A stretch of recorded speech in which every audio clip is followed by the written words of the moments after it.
Magandang hapon po sa inyong lahat. Nakatanggap po ang komisyon ng isang sulat mula sa dating DPWH Undersecretary Roberto Bernardo, kung saan po ay kanyang nabisuhan ang komisyon na hindi po siya makakadalo sa hearing ngayong hapon.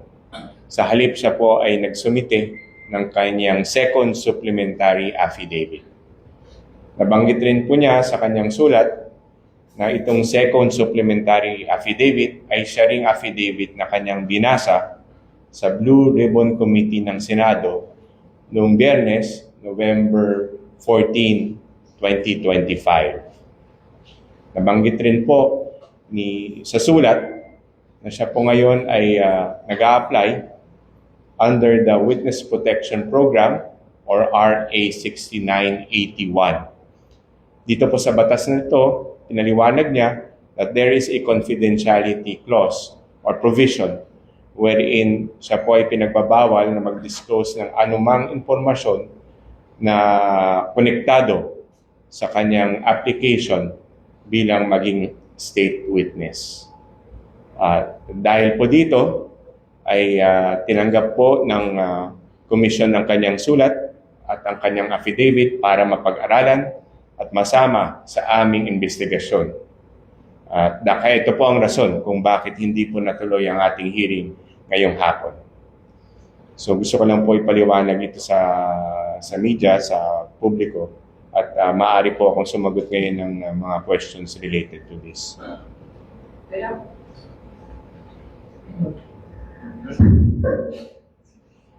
Good afternoon, Attorney. Good afternoon. So, unang question, with regards sa affidavit na pinapasa ng mga resource person natin, I remember may affidavit din na pinasa si dating House Speaker Martin Romualdez. Ano na yung update dito? Kasi parang it's been 2 weeks na pinag-aaralan siya ng ICI. Nasaan na ang estado ngayon itong affidavit na to? Well, nandiyan siya, kasama yan sa aming review at kasama yan sa aming case build-up. And maisasama namin yan sa aming eventual referral to the Office of the Ombudsman. Kailan po ang next na pagharap ni Speaker Romualdez sa ICI? Wala pang naka-schedule na hearing. Sir, any update naman doon sa live streaming guidelines ng ICI? Kasi parang ito yung napunan ni Senator Marcoleta sa kanyang speech doon nga sa INC rally kahapon na hindi nga nagiging transparent ang ICI sa mga nangyayari na investigasyon sa loob ng tanggapan nyo nga po. May any update na po ba dito? O kailan po ang balang talaga na mag-start ang live streaming ng ICI? The live streaming guidelines are currently being finalized already. Once approved, which I believe will be soon, we will provide a copy to the public. Pwede ba kayong magbigay ng konting details, sir? Like for example, kasi nabanggit ni Justice last week na i-consider daw yung parang gusto ng resource person kung gusto ba niya mali sa publiko. Ipupush pa rin po ba to o talagang live stream na lang ang ICI? I cannot preempt kung ano man yung magiging laman ng aming live streaming rules until it is actually approved by the Commission. Hello po, Atty. Yes. This Friday and the weekend po, naglabas si Zaldi po ng mga videos. Sa tingin po ba ng ICI, mahalaga maimbestigahan po ano po yung mga isiniwalat ng dating kongresista sa kanyang social media account? Well, unang-una po sa lahat, tinitingnan ng Commission if this is a verified information or ito is acceptable evidence as far as we are concerned. No? So malaking bagay sana kung ito ay ginawa under oath para mapatunayan talaga na ang sinasabi sa anumang statement or sa anumang video ay katotohanan talaga.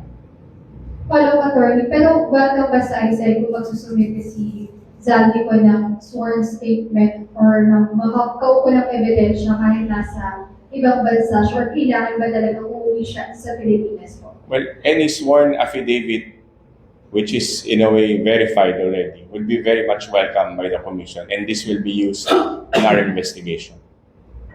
Hi, Sir Lance po from Newswatch. Hi, Lance. Good afternoon. So, balikan ko lang po yung sa supplemental affidavit ni Yusek Bernardo. You said this was the same affidavit submitted to the Senate Blue Ribbon.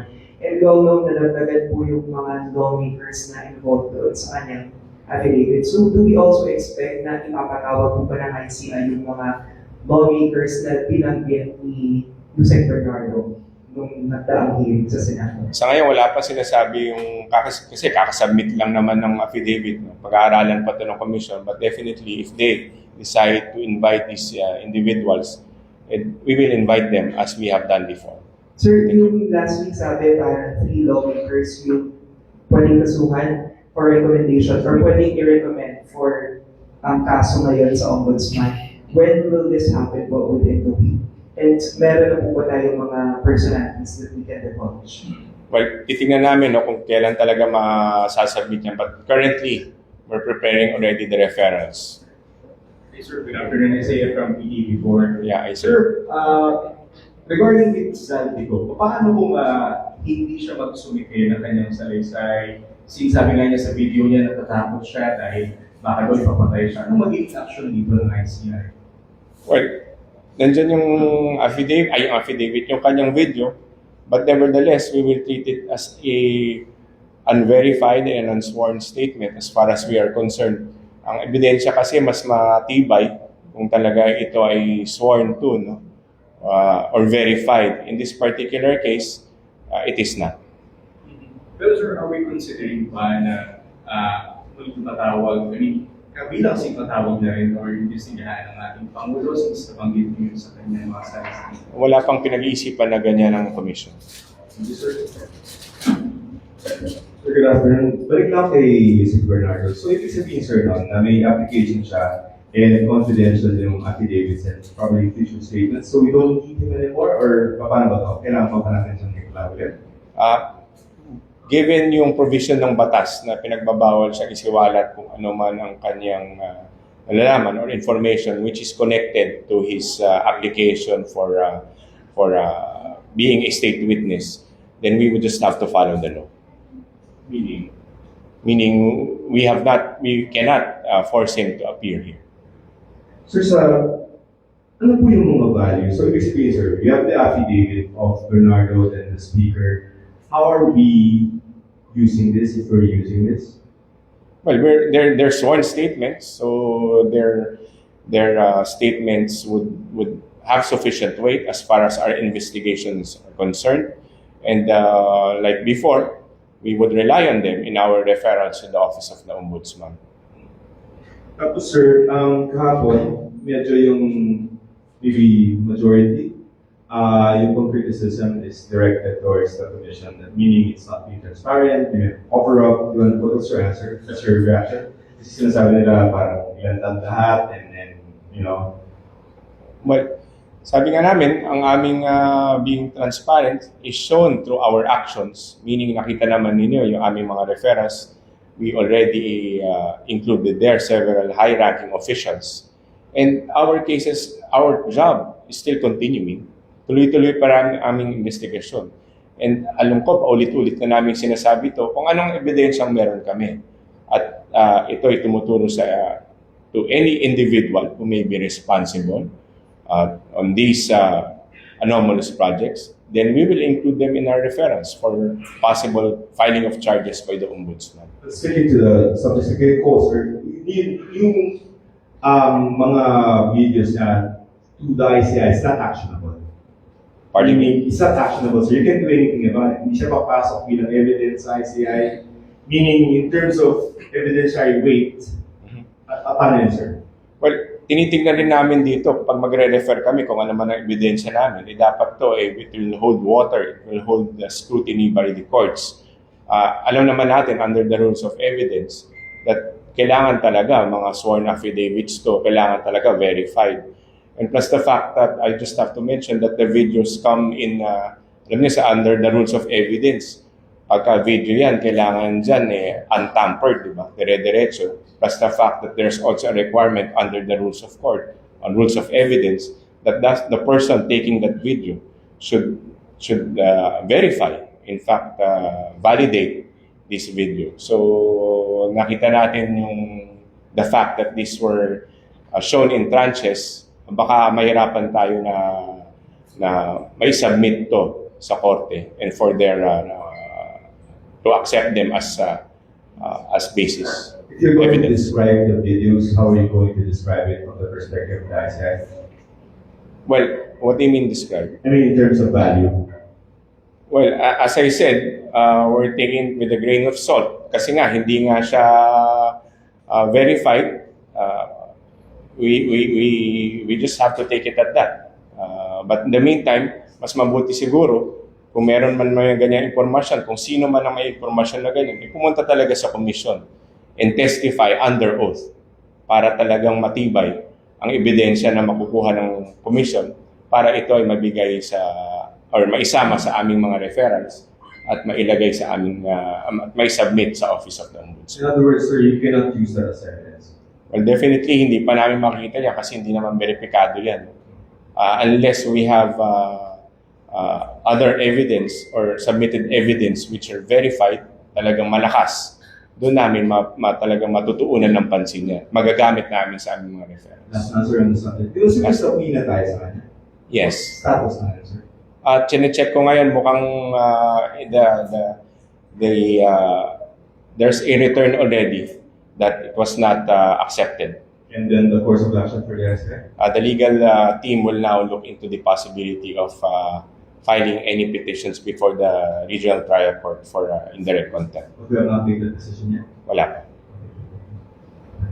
Good afternoon, sir. Gerard Yes. Lavenia from TV5. Sir, nabanggit po ni Senator Sherwin Gatchalian na kung si dating yung sector ng was willing to return the money na nakita po sa kanya. Ano po pa ng commissioners? Well, gaya nga nung sinabi natin dito, I think we're being consistent when we say that besides making those responsible pay for their transgressions, meaning mapakulong sila, part yan is yung restitution, meaning maibalik, makuha yung mga nakuhang pera at maibalik sa kaban ng bayan. So kung mayroon maibabalik, hindi ko naman alam kung ilan kung gaano kalaki yung maibabalik. Assuming that there would be one, then that would be part of restitution. Sir, ano po ang process tungkol dito? Saan po ito napupunta? BIR or sa Treasury? Ano po? Ay, hindi ko alam yung masasagot yan. Thank you, sir. Hi, Johnson from ABS. Yeah, Johnson. Can I submit the Bernardo yung second supplemental affidavit?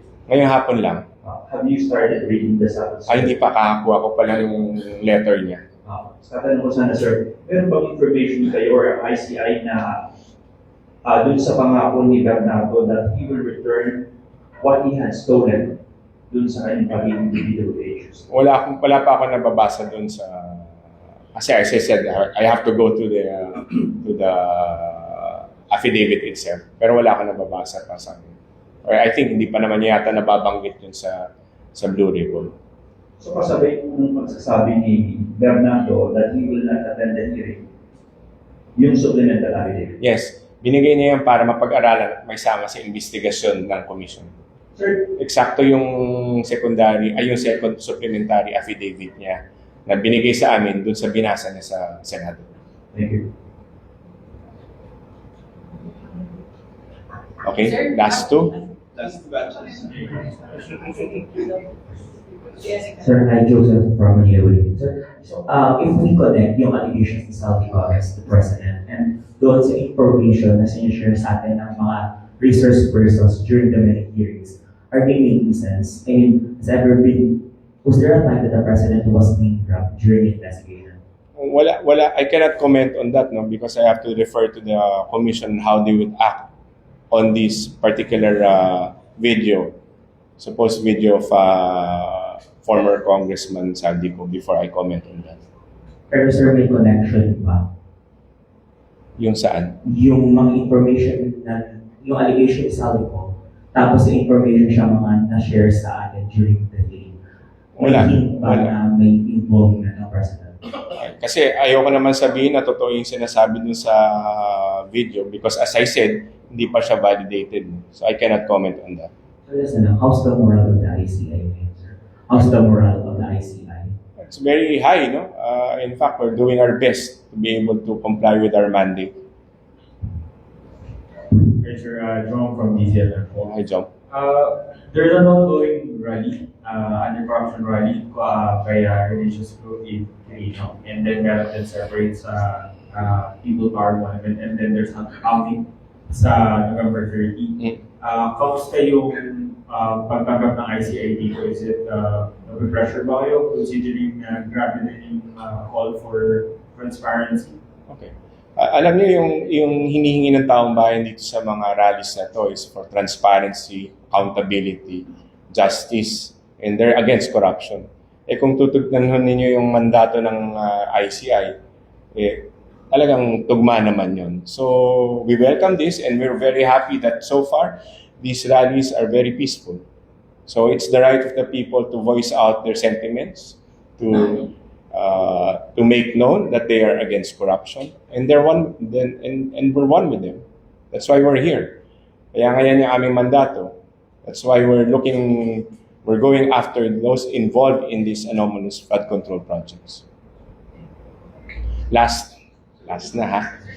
Okay, America from Business World. Yeah. Sir, Zaldico provided a list of projects and claimed the kickbacks for 56 million.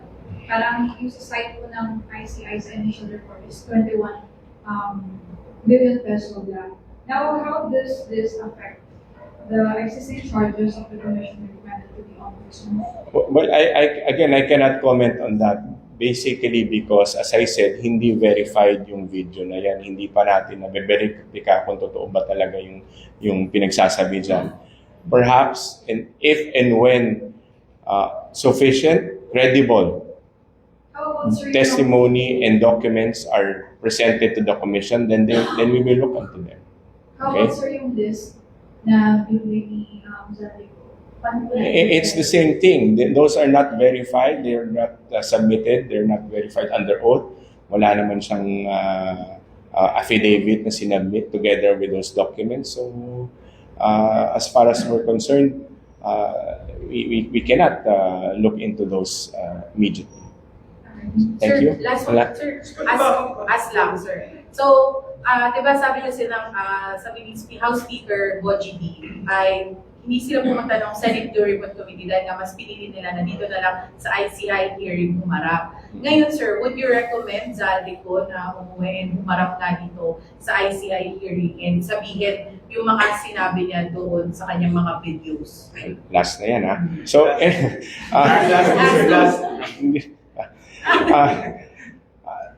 kung sino man ang pupunta dito and will provide truth, then we will welcome them. Because Zaldico. yes, in fact, we've been inviting him, right? So the fact that we've been inviting him, we want to know his statements under oath before the commission.